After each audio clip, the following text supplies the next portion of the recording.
From the News Channel 5 Network, this is OpenLine.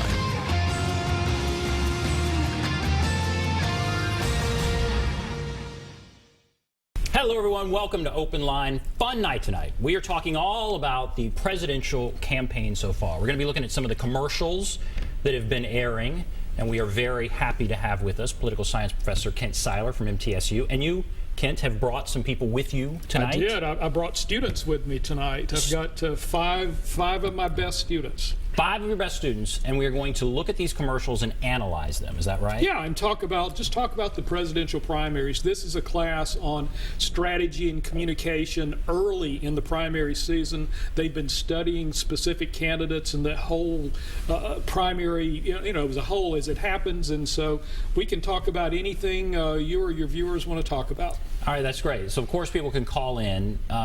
And what we'll do again is we'll just kind of look at some of these commercials. And before we start talking about the first one, what would you say about the race so far? What we're seeing with commercials and the intensity of the race? I mean, what kind of stands out? Well, there's never been one like it that I can remember. So what stands out is how different it is than any other cycle that I've watched. And you've got to put Donald Trump and Ben Carson, and that factor has just changed things dramatically. We never know from one week to the next what's going to happen, and the usual rules just haven't applied this time either. So it's a great one to be able to teach about and to learn about because it keeps everyone interested. And all right, Jamie Averwater, you are first up. Yes. I'm glad you're here. Thank you. Thank you for being here. And you have the first commercial we're going to look at is from Carly Fiorina.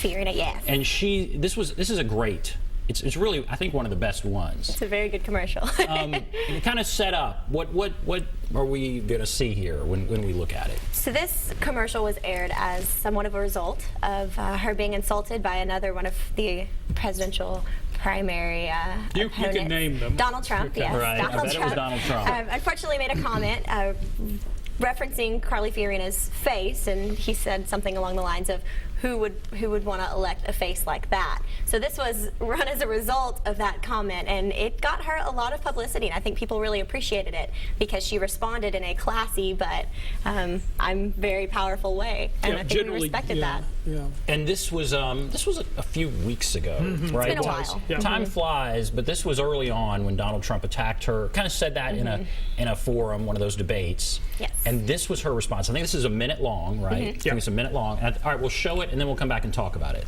So let's take a look at that. Ladies, look at this face. And look at all of your faces. The face of leadership. The face of leadership in our party, the party of women's suffrage. The face of leadership in your communities, in your businesses, in your places of work and worship. Ladies, note to Democrat Party, we are not a special interest group, we are the majority of the nation. This is the face of a 61-year-old woman. I am proud of every year and every wrinkle.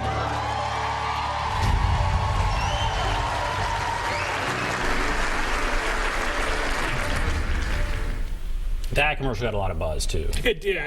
A lot of times the counter punch is better than the first punch, and that was a very good counter punch. It was a good counter punch, and you can wait. But I mean, you could hit Donald Trump for his appearance, but she didn't go there at all. No, she turned it around, and she made a party about women. She, added on to that women's vote. That's what she's trying to gain. And she talked about how, 61 years, and she's proud of all of her wrinkles. So with that, she gained credibility, a sense of the word. So I think she was pretty successful in this campaign ad. It's one of my favorites. Showed real people in there. Yeah. And then instead of mentioning Donald Trump by name, she mentions the Democratic Party.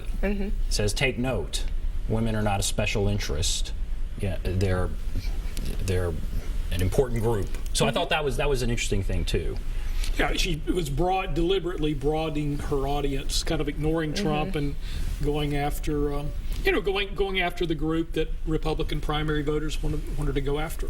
So how then, what happened after that? Was there a bump? And I mean, this primary has been so unusual. We're seeing rise and fall of some of the second-tier candidates. So I think she did get a bump out of it, but I don't feel like she's there now. She's not. She's sitting at about 3%, give or take, depending on the poll today. So she received a bump, but she did fall a little bit after that. She just lost a little bit of that momentum, and I think that's what we're seeing in a lot of the candidates. They're doing big things and gaining that momentum, and then, you know, they maybe take a break for a little too long, and it starts to fall down, especially with this many candidates. You have something big happen, and, you know, I'm sure when that happens, someone else's poll numbers suffered because of it. So it's just a constant fluctuation when you have this many candidates in a race. And we've seen in the past that even the front runner would fall, but the front runners have pretty much remained consistent. Yeah, that's what makes this year so far more different. Although Ben Carson might be starting to kind of prove that, because if you look at what happened last time, someone would float to the top, whether it be Gingrich, Santorum, you know, whoever. And then the scrutiny would hit them, everyone would take another look at them, and they would drop. And Romney would kind of stay steady. That's what everyone has expected to happen to Donald Trump this entire time. But it hasn't. You know, Ben Carson, yes, probably the terrorism attack in Paris kind of reshuffled the deck a little bit. His responses to some of the terrorism and foreign policy questions aren't playing well in Iowa. He's losing some support. But Donald Trump actually gained support. So, you know, it is a hard one to figure out. And when you look at this commercial, what does it tell you about negative advertising? It's tough, right, to do negative advertising when there's so many candidates out there running. Negative advertising is far more effective when there are two. Right. Right. Well, who would she have targeted with negative advertising? Not being leading in the polls, she doesn't really have someone that's neck and neck with her, so she has no one to really, you know, target and throw negative punches at. And I think another thing that this commercial does show is, in the past, people have thought of the Republican Party to be the party of, you know, older white men is the stereotype you hear, and that's no longer the case. In this primary, we have Dr. Ben Carson, we have Carly Fiorina, we have two non-political career holders. You know, Carly was a CEO and Dr. Ben Carson's a neurosurgeon. So we're getting away from the stereotypes that the Republican Party has held for so long. And I think her ad also targeted that, because another stereotype is not being the party of women, and we're becoming the party of women. So that was brilliant on her part. Have there been miscues, or is she just not able to get over the Trump wave? I mean, I guess, why can't she break through? Why is she now at 3%? Her track record. I think not being a political career holder has helped and hurt her in both ways. She did a lot of wonderful things while she was CEO of Hewlett-Packard, but her biggest default is that she was asked to leave in 2005 after the merger with Compaq, and she was asked to leave with a big buyout package, and people oftentimes say, well, she can't run a Fortune 500 company, why should she run our country? And while, you know, there's a lot of things that go into a CEO leaving a company, I think that is the biggest flaw that her campaign has, is you can't escape your past. And do you think, I'll ask you, do you think she is positioning herself in any way to try and be a vice presidential?